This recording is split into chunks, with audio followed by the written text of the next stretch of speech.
자, 지난 시간에 저랑 주어 부분, 그 중에 명사, 절, 그리고 또다시 절이 되기 위해 필요한 접주동에서 이 접속사 중 의문을 나타내주는 말, 의문사, 영어로는 WH로 시작하는 말이다 라고 하면서 제가 의문사 중 who, 그 다음에 what과 같은 의문 대명사, 그 다음에 다시 what, which와 같은 의문 형용사, 그 다음 where, 그 다음에 why와 같은 의문 부사들을 소개시켜드리고 의미를 알려드리면서 조금 더 정확하고 유창한 영어를 구사하기 위해 하나 더 알아두시면 좋을 만한 정보가, 이런 말 뒤에는 불완전한 어순으로 써야 된다, 이 말들 뒤에는 완전한 어순으로 써야 된다, 예습 한번 해보시면 좋겠습니다 하고 이제 수업을 마쳤는데, 지난 시간에 대한 내용이 필요하신 분들은 한번 그 영상부터 먼저 보시면 되고요. 자, 오늘은 제가 이 정보와 이 정보에 대해서 정확하게 알려드리고 수업을 마무리를 할 건데, 일단 어떤 좀 생각이 드세요? 막 문장이라 하면 일단은 의미가 오해 없이 전달되고 전달을 받아야 되는 거잖아요. 일단 문장이다라는 거는요. 근데 뭔가 완전하다라는 거는 이 의미 전달에 있어서 오해 소지가 전혀 없는 문장, 뭔가 완벽한 문장, 문법도 맞춰져 있는 이런 게 완전한 문장인 것 같고, 그 다음에 불완전한 문장이다라면은 의미 기준에서 뭔가 오해의 소지가 생길 수도 있고, 그 다음에 문법 기준에서도 무언가가 부족한 문장인 것 같다라는 생각이 드실 수 있는데, 맞아요. 사실 지금 벌써 오늘 수업이 벌써 다 끝났어요.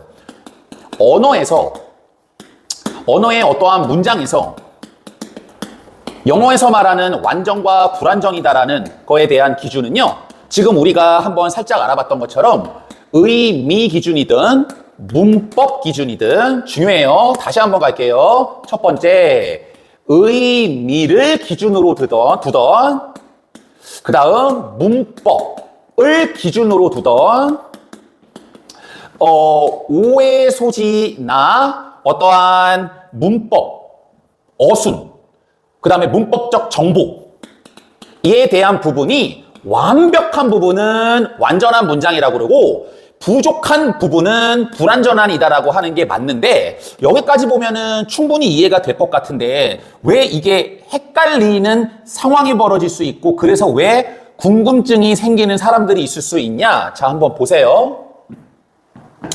나 아침 먹었어. 자, A가 질문합니다. 너 아침 먹었어? 라고요.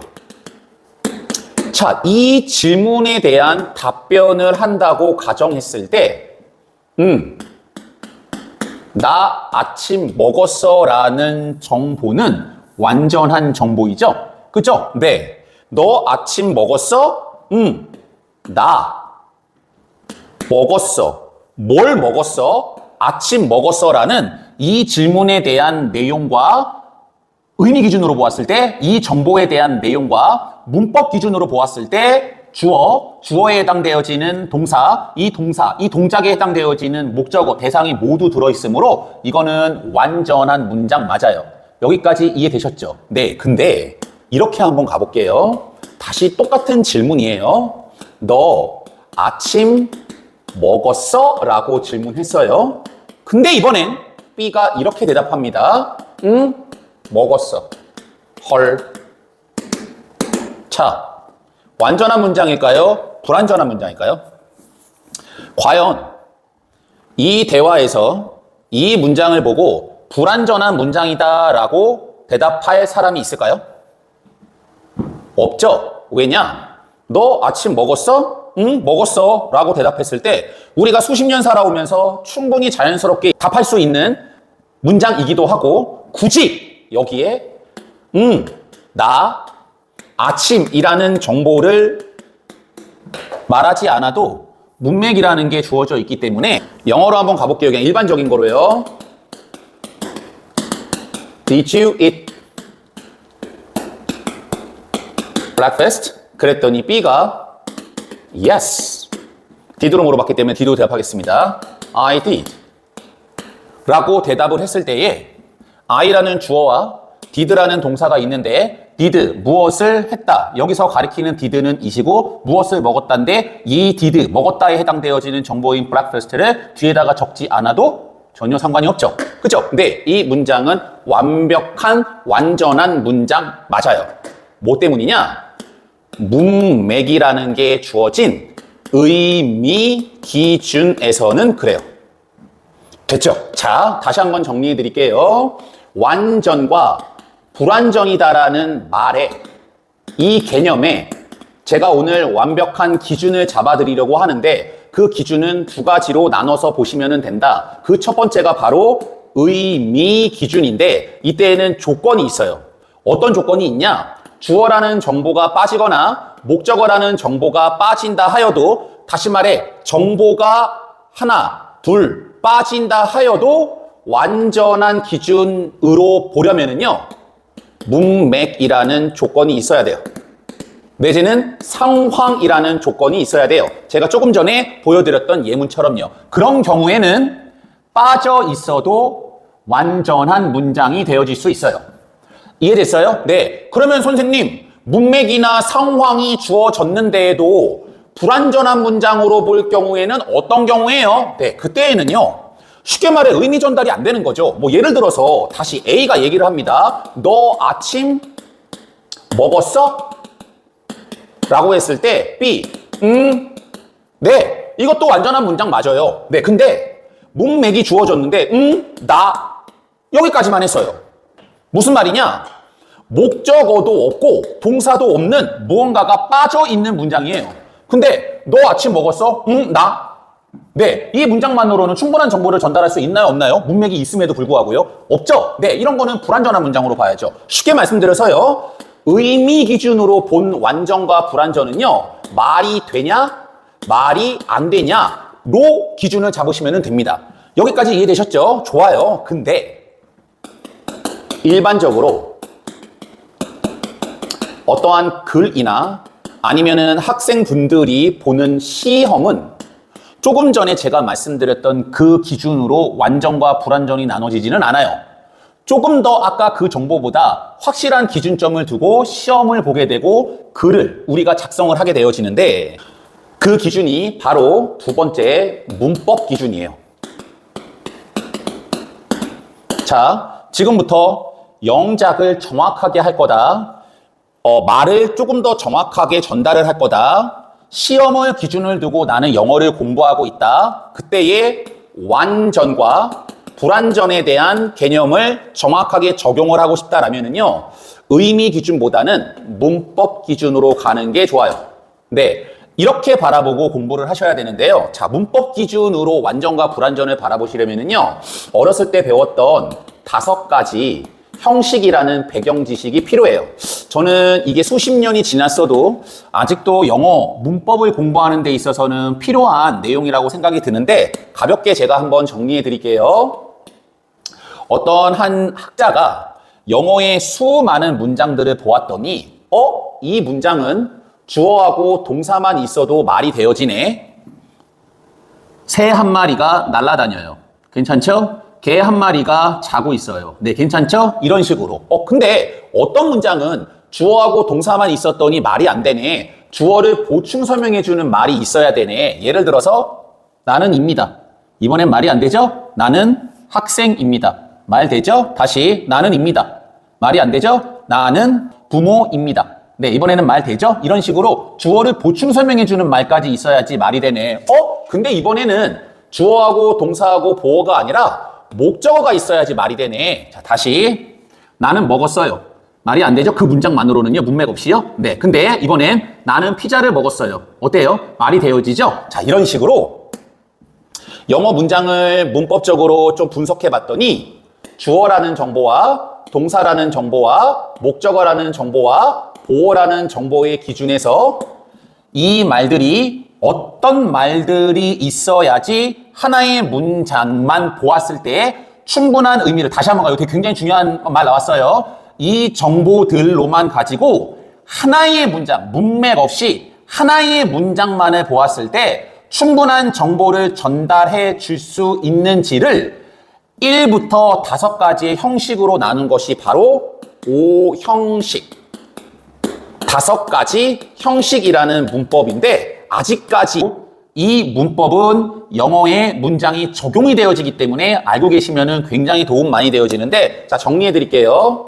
주어하고 동사만 있으면 되어지는 문장을 1형식이라고 그래요.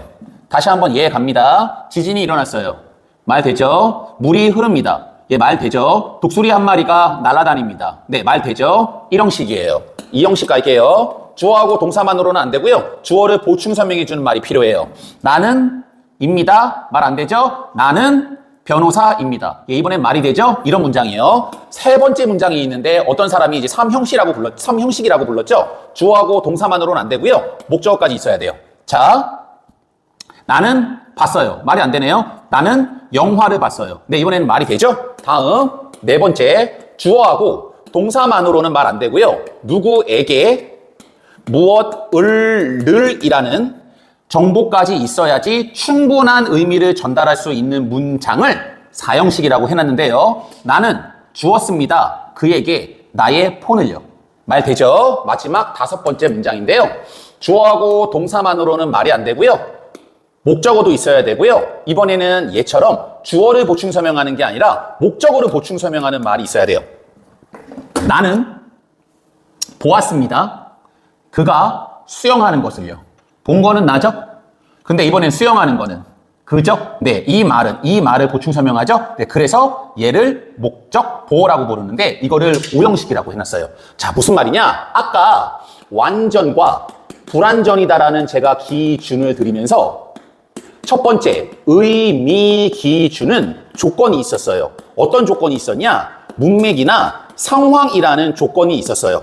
그래서 이 기준에 맞춰서 완전과 불완전이다라는 기준이 주어졌는데 이거로는 일반적 대화는 기준점을 잡을 수는 있으나 어떠한 조금 더 정확한 기준이 들어가는 책, 글, 문서, 그 다음에 시험용어로는 이거로는 부족해요. 그래서 완전과 불완전에 대한 두 번째, 문법 기준이 이제 정확성을 요하는 글과 시험에 기준이 되어질 수 있는데 그게 바로 이 5가지 형식이에요. 얘의 특징은 뭐냐? 문맥이 없어도 제가 좀 전에 보여드렸던 예문들처럼 하나의 문장만으로도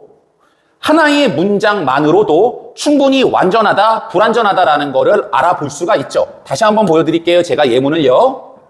문맥 없어요. 하나의 문장만 줄게요. A cat, sleep.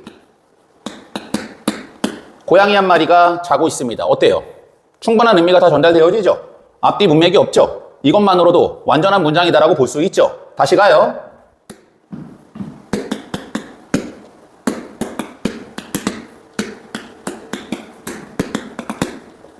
자, 이것도 어때요? 그는 만났습니다. 그의 베스트 프렌드를요. 문맥 없이 이 문장만 봐도 충분한 정보가 다 전달되어진다는 것을 볼 수 있죠. 네, 얘는 아까 형식으로 보면 3형식이 되어지는데 이런 식으로입니다. 그래서 문법 기준으로 완전과 불완전이라는 문장을 정리를 한번 해드리면 1형식은 주어 동사 있으면 완전, 2형식은 주어 동사 보어 있으면 완전, 3형식은 주어 동사 목적어 있어야 완전, 4형식은 주어 동사 누구에게 뭐뭐 을르리라는 목적어 2개 있어야 완전, 5형식 기준이라면은 주어 동사 목적어 보충 설명해주는 말까지 있어야지 완전입니다. 그러면 쌤, 불완전은 뭐예요? 네, 이 중에 하나라도 빠지면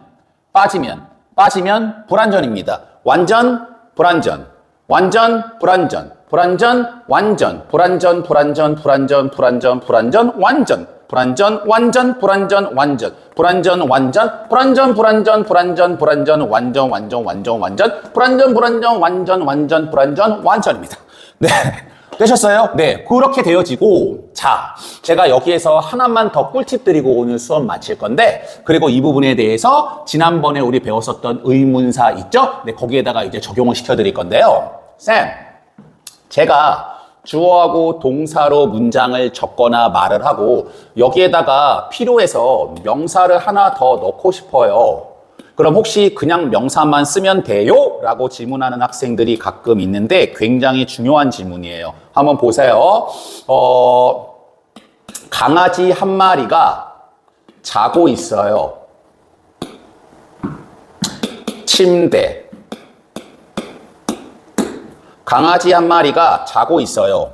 주어하고 동사만으로도 의미가 완성되어졌죠? 그죠? 네, 근데 여기다가 침대라는 명사로 추가적인 정보를 주고 싶어요. 맞는 문장이냐, 틀린 문장이냐, 완전한 문장이냐, 불완전한 문장이냐, 불완전한 문장이에요. 왜요? 잘 들으세요, 지금부터. 모든 형식이 끝난 후 명사를 넣어서 추가적인 정보를 주고 싶을 때에는 반드시 의미에 맞는 전치사를 넣어야 돼요.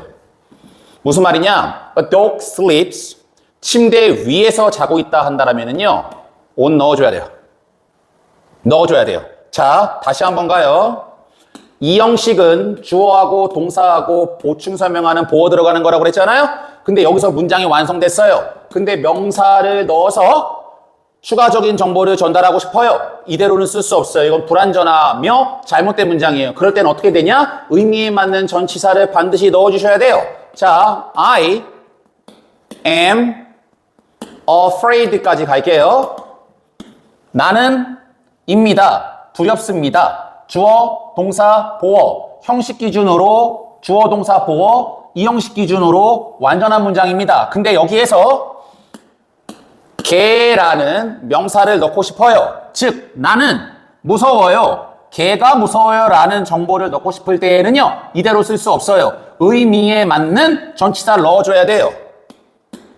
So, I am afraid of가 아니라 I am afraid of dog. 우리 어렸을 때부터 외웠던 그래서 be afraid of, be interested in, be good at 막 이유도 모르는 상태에서 수거처럼 외웠었던 그런 표현들 있죠? 그게 다 여기서 나오는 겁니다. 그래서 이거를 정확하게 알고 있으면 우리가 말을 만들 수가 있죠. 알고 있는 문장만을 암기하는 것이 아니라 오호! 자, 다시 한 번만 보여드릴게요. 삼형식에서 한 번만 보여드릴게요. 삼형식은 주어와 동사와 목적어까지 있으면 완전한 문장인데 여기에서 명사를 넣어서 추가적인 정보를 전달하고 싶다. 그러면은 전치사 넣으시면 돼요. 나는 먹었어요.